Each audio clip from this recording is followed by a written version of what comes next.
शांति।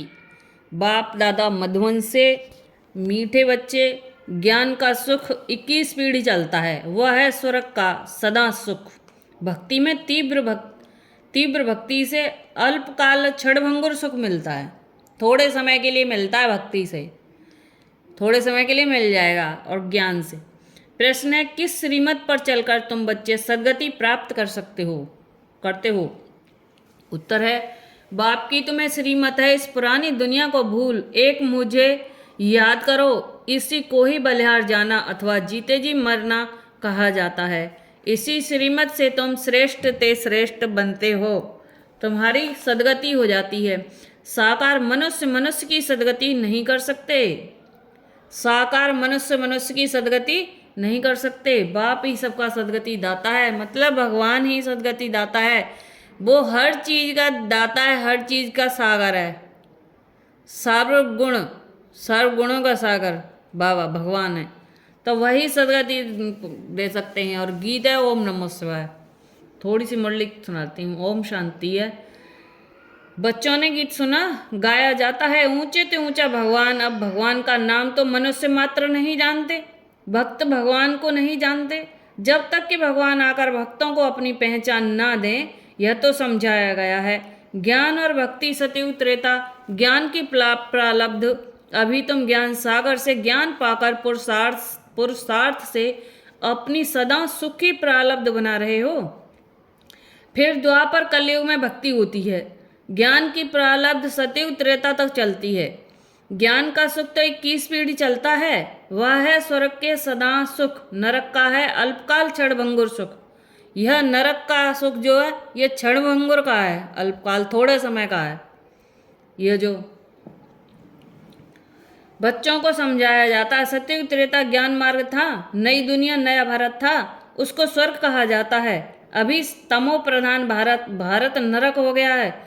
अनेक प्रकार के दुख हैं। स्वर्ग में तो दुख का नाम ही नहीं, निशान ही नहीं रहता है। गुरु करने की दरकार ही नहीं। भक्तों का उद्धार भगवान को ही करना है। अभी कलयुग का अंत है, विनाश सामने खड़ा है। दिख रहा है तुम्हें दिख रहा है कि नहीं दिख रहा? बाप आकर ब्रह्मा द्वारा ज्ञान देकर स्वर्ग की स्थापना करते हैं और शंकर द्वारा विनाश, विष्णु द्वारा पालना कराते हैं। परमात्मा के कर्तव्य को कोई समझते नहीं। मनुष्य को पाप आत्मा पुण्य आत्मा कहा जाता है। पाप तो परमात्मा, पुण्य परमात्मा नहीं कहा जाता। पाप परमात्मा, पुण्य परमात्मा नहीं कहा जाता। महात्मा को भी तो महान आत्मा कहेंगे, महान परमात्मा नहीं कहेंगे ना। आत्मा तो पवित्र बनती है। बाप ने समझाया है, पहले पहले मुख्य है देवी देवता धर्म। उस समय सूर्यवंशी ही राज्य करते थे, चंद्रवंशी नहीं थे। एक धर्म था। भारत में सोने चांदी के महल थे, हीरे जवाहरातों से छतें दीवारें सब सजी हुई थी। भारत हीरे जैसा था, वही भारत अब कौड़ी मिसल बना है। बाप कहते हैं, मैं कल्प के अंत में सतयुग आदि के संगम पर आता हूँ। भारत को माताओं द्वारा फिर से स्वर्ग बनाता हूँ। यह है शिव शक्ति पांडव सेना। पांडवों की प्रीत एक बाप से है, उन्हों को बाप पढ़ाते हैं। शास्त्र आदि है सब भक्ति मार्ग की सामग्री, वह है भक्ति कल्ट। अभी बाप आकर सबको भक्ति का फल ज्ञान देते हैं। भक्ति का फल है ज्ञान। तुमने भक्ति की तो ज्ञान ले रहे बाबा से, और उल्टा नहीं समझ लेना। सीधा समझो। नहीं आ रहा समझ तो पूछ लो। और उल्टा समझ आ रहा है तो पूछ लो, ये सही है कि उल्टा है कि सीधा है। ठीक है, कुछ लोगों का तो उल्टा ही समझ आ रहा है। जिससे तुम सदगति में जाते हो। सदगति दाता सबका बाप एक ही है। बाप को ही ज्ञान सागर कहा जाता है। बाकी मनुष्य को मुक्ति, जीवन मुक्ति दे नहीं सकते। यह ज्ञान कोई शास्त्रों में नहीं है। ज्ञान सागर एक बाप को ही कहा जाता है। उनसे तुम स्वर्ग वर्षा लेते हो, फिर सर्वगुण संपन्न 16 कला संपूर्ण बन जाएंगे। यह देवताओं की महिमा है। लक्ष्मी नारायण है 16 कला संपूर्ण, राम सीता है 14 कला। यह पढ़ाई है, यह कोई कॉमन सत्संग नहीं है। सत है ही एक, वही आकर सत समझाते हैं। यह है ही पतित दुनिया, पावन दुनिया में पतित होते ही नहीं। पतित दुनिया में पावन होते ही नहीं। पावन बनाने वाला एक ही बाप है। आत्मा कहती है न शिवाय नमः, आत्मा ने तो अपने बाप को कहा नमस्ते। अगर कोई कहते शिव मेरे में है, तो फिर नमस्कार किसको करते हैं? यह अज्ञान फैला हुआ है। अब तुम बच्चों को बाप त्रिकालदर्शी बनाते हैं। तुम जानते हो सब आत्माएं जहाँ रहती हैं वह है निर्माण धाम, स्वीट होम। मुक्ति को तो सभी याद करते हैं जहाँ हम बाप के साथ रहते हैं। अभी तुम बाप को याद करते हो, सुखधाम में जाएंगे तो बाप को ही याद नहीं करेंगे। अभी यह है ही दुखधाम, सभी दुर्गति में है। नई दुनिया में तो भारत नया था, सुखधाम था, सूर्यवंशी चंद्रवंशी राज्य था। मनुष्यों को तो यह पता ही नहीं कि लक्ष्मी नारायण और राधे कृष्ण का क्या कनेक्शन है।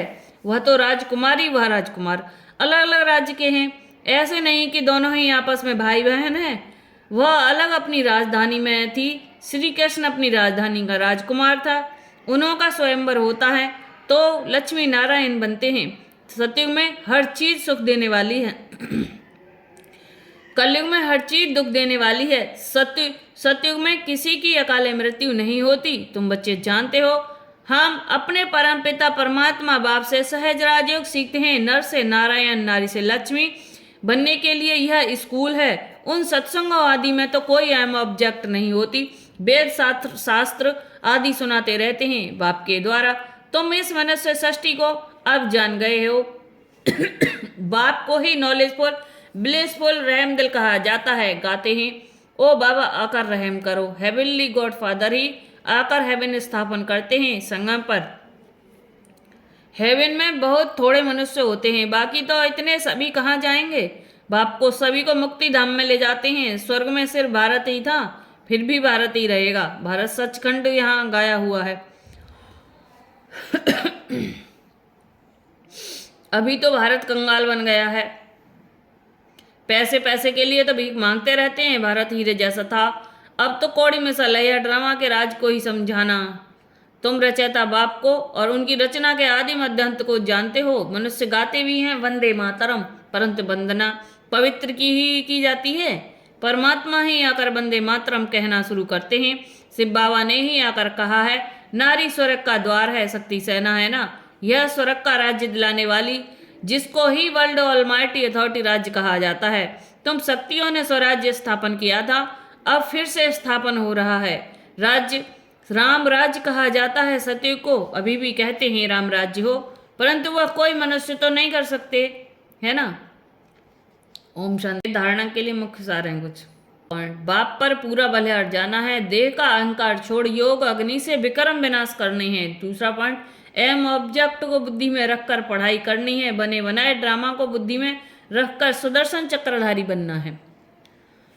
आज बाबा ने वरदान दिया है। आज मुरली से वरदान है, सदा उमंग उत्साह के पंखों द्वारा उड़ती कला में उड़ने वाले श्रेष्ठ आत्मा भव। सदा उमंग उत्साह के पंखों द्वारा उड़ती कला में उड़ने वाले श्रेष्ठ आत्मा भव। ज्ञान युग के साथ साथ हर समय हर कर्म में हर दिन नया उमंग उत्साह बना रहे, यही उड़ती कला का आधार है। कैसा भी कार्य हो, चाहे सफाई का हो, बर्तन मांजने का हो, साधारण कर्म हो, उसमें भी उमंग उत्साह नेचुरल और निरंतर हो। उड़ती कला वाली श्रेष्ठ आत्मा उमंग उत्साह के पंखों से सदा उड़ती रहेगी। वह कभी कंफ्यूजन नहीं होगी, छोटी छोटी बातों में थक कर रुकेगी नहीं। स्लोगन है, जो निर्माण चित अथक और सदा जागती ज्योत है वही विश्व कल्याणकारी है। जो निर्माण चित अथक और सदा जागती ज्योत है वही विश्व कल्याणकारी है। एक पॉइंट यह है, कौन क्या कर रहा है, कैसे कर रहा है, क्यों कर रहा है, इन सब से आप जितना दूर रहेंगे उतने ही खुश रहेंगे। दूसरा पॉइंट, अगर एक हारा हुआ इंसान हारने के बाद भी मुस्करा दे तो जीतने वाला भी जीत की खुशी खो देता है। यह है मुस्कान की ताकत। ओके, नवरात्रि की हार्दिक शुभकामनाएं सभी को, सभी बहन भाइयों को। लक्ष्मी का साथ हो, सरस्वती का साथ हो, गणेश का निवास हो और माँ दुर्गा के आशीर्वाद से आपके जीवन में प्रकाश ही प्रकाश हो। ये हमारी ब्रह्मा कुमारी बहनों की तरफ से है। हम सभी बहनों की तरफ से आपको नवरात्रि की हार्दिक शुभकामनाएं। ओम शांति।